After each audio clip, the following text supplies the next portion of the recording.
unbreakable spirit, a testament to human resilience. This is a story that transcends time, a narrative that speaks to the core of what it means to be human. World War II, a period of unprecedented global conflict, witnessed humanity's darkest hour. The world was engulfed in chaos, destruction, and despair. Cities were reduced to rubble, and countless lives were lost. Yet, amidst this turmoil there were glimmers of hope and resilience. Amidst the horrors of war, the resilience of the human spirit shone through, especially among prisoners of war. These individuals, stripped of their freedom and subjected to unimaginable cruelty, found ways to endure and resist. Their strength was not just physical but deeply rooted in their spirit and will to survive. These individuals endured unimaginable suffering, yet their will to live, their camaraderie, and their hope never wavered.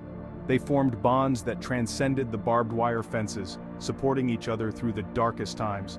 Their shared experiences forged unbreakable connections, and their collective hope became a beacon of light in the darkest of places.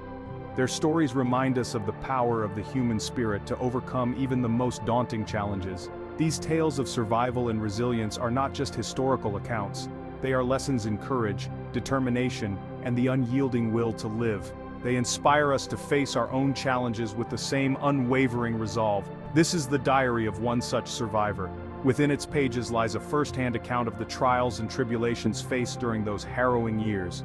Each entry is a testament to the strength and resilience of the human spirit, capturing moments of despair, hope, and triumph. This photograph, taken just days after liberation, captures the essence of a man who has stared death in the face and emerged victorious. His frail body tells a story of suffering, but his eyes, filled with a fierce determination, tell a story of survival and resilience. His gaunt features and weary eyes speak volumes of the horrors he endured, yet his unwavering gaze reveals an indomitable spirit. It is a look that speaks of pain, but also of an unbroken will. It is a look that tells us that no matter how dire the circumstances, the human spirit can endure and overcome. This is the story of his survival, told through the raw, unfiltered entries of his wartime diary. Each word, each sentence, is a window into the soul of a man who refused to be broken. His diary is not just a record of events, it is a testament to the resilience of the human spirit, a reminder that even in the darkest times, hope can prevail. The Nazi Death Marches, a gruesome chapter of WWII. These marches represent one of the darkest and most harrowing episodes of the Second World War, a period already marked by unimaginable suffering and loss. As Allied forces advanced across Europe in late 1944 and early 1945, the Nazi regime, facing imminent defeat, sought to conceal their crimes. In a desperate bid to erase evidence of their atrocities, they forced prisoners from concentration camps to march long distances under brutal conditions. One of the most horrific manifestations of this desperation was the death marches. These were not mere relocations, but calculated acts of cruelty designed to inflict maximum suffering on the prisoners. These forced evacuations of concentration camp prisoners were characterized by unimaginable brutality, starvation, and disease. Prisoners, already weakened by months or even years of malnutrition and abuse, were driven to the brink of death. Tens of thousands perished on these marches, their bodies left to decompose along the roadside, a chilling testament to Nazi cruelty. The sight of these lifeless bodies served as a grim reminder of the inhumanity that had been inflicted upon them. The prisoners, weakened by months or even years of starvation and abuse, were ill-equipped for such arduous journeys. Many were forced to march for miles without adequate food, water, or rest, their bodies pushed beyond the limits of human endurance. Many succumbed to exhaustion, freezing temperatures, or the brutality of their captors. The harsh winter conditions added another layer of suffering, as prisoners were often forced to march through snow and ice with little to no protection from the elements. Those who faltered were often shot or left to die. The guards showed no mercy, executing those who could not keep up or abandoning them to the elements. This ruthless treatment underscored the complete disregard for human life that characterized the Nazi regime. The death marches stand as a stark reminder of the depravity of the Nazi regime. They are a testament to the extreme lengths to which the Nazis would go to maintain their grip on power and to hide their crimes from the advancing Allied forces. The suffering endured by the prisoners on these marches is a somber chapter in the history of World War II, one that continues to haunt the collective memory of humanity. January 27, 1945, the Liberation of Auschwitz. The world watched in horror as the gates of Auschwitz, the largest Nazi death camp, were thrown open. Images of emaciated survivors, their eyes hollowed by unimaginable suffering, shocked the world. Yet, amidst the ruins of this human abyss, stories of resilience and hope began to emerge. The liberation of Auschwitz marked a turning point in the war, exposing the true extent of Nazi atrocities. For the survivors, it was a moment of bittersweet victory. They had endured the unimaginable, but their ordeal was far from over.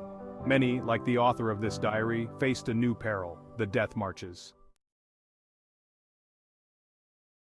The march begins, a journey into the unknown. January 28, 1945. The air is thick with fear and uncertainty. We have been liberated, but the joy is short-lived. Rumors swirl of a forced march deeper into Germany. The SS guards, their faces contorted with rage, herd us like cattle, their rifles a constant threat. We are weak, our bodies ravaged by hunger and disease, but we cling to a sliver of hope. We must survive. The diary entry, penned in haste and fear, captures the palpable tension of those early days after liberation. The prisoners, though free from the confines of the camp, faced a new and uncertain threat. The death marches were about to begin. Section 5, February 10, 1945. A glimmer of hope amidst despair. The days blur into a nightmare tapestry of exhaustion, hunger, and fear. Each step feels heavier than the last, as if the very ground beneath us conspires to pull us into the abyss. The faces around me, once full of life and hope, now mirror the desolation that has become our reality. The relentless cold seeps into our bones, a chilling reminder of our fragility. The wind howls through the barren landscape, cutting through our thin clothing and gnawing at our resolve. We huddle together for warmth, but it is a fleeting comfort in the face of such overwhelming adversity. Many have fallen, their bodies left behind, swallowed by the snow. Each loss is a stark reminder of our own mortality, a silent testament to the cruelty of our captors. The snow, once a symbol of purity, now serves as a graveyard for the fallen, their faces etched with the finality of death. Today, a glimmer of hope. Amidst the despair, a small act of kindness shines through the darkness. It is a beacon of light in a world that has been consumed by shadows. A local woman, her face etched with compassion, tossed a loaf of bread towards our column. Her eyes, filled with empathy, met ours, and in that brief moment, we felt seen, acknowledged, and valued. It was a gesture that transcended the barriers of language and circumstance. The guards, momentarily distracted, did not see. Their attention diverted, they missed the small act of defiance that unfolded before them. It was a rare lapse in their vigilance, a fleeting opportunity that we seized with gratitude. We shared it equally, each bite a testament to the kindness of strangers, a reminder that humanity still exists. The bread, though meager, was a feast in our eyes, a symbol of hope and resilience. We savored each morsel, drawing strength from the knowledge that we were not alone in our suffering. The act of kindness, though small, provided a much-needed boost to the prisoners' morale.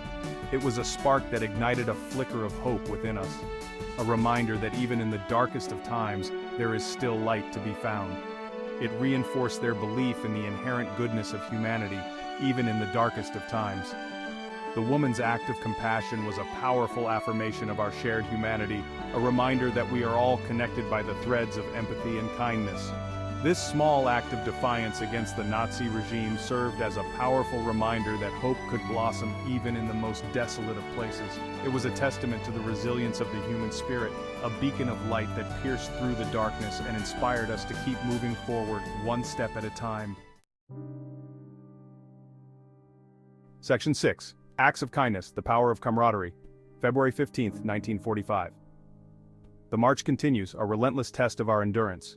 We are bound together by suffering, our shared experience forging an unbreakable bond.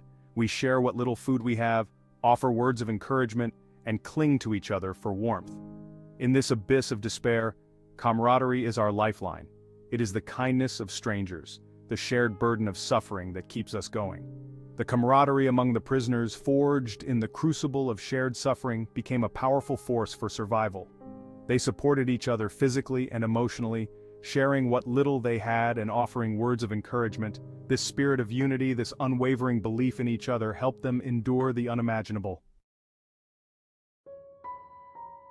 Section 7, March 21, 1945. The end of the road. The march has taken its toll. Our numbers have dwindled, our bodies are broken, our spirits crushed. Today we stumbled into a small village.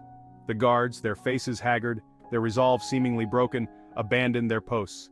We are free. But at what cost? So many have perished. Their memory will forever be etched in my heart. The end of the march, though a cause for celebration, was also a time for reflection. The survivors had endured the unimaginable, but they bore the scars of their ordeal, both physical and emotional. The memories of those who perished along the way weighed heavily on their hearts. Section 8. Liberation, a Bittersweet Victory. April 15, 1945. I am in a hospital, my body slowly healing. The world outside is rejoicing. The war is over. But for me, the war will never truly be over. The scars run deep, the nightmares haunt me, but I am alive. And I am determined to honor the memory of those who perished by living a life filled with purpose.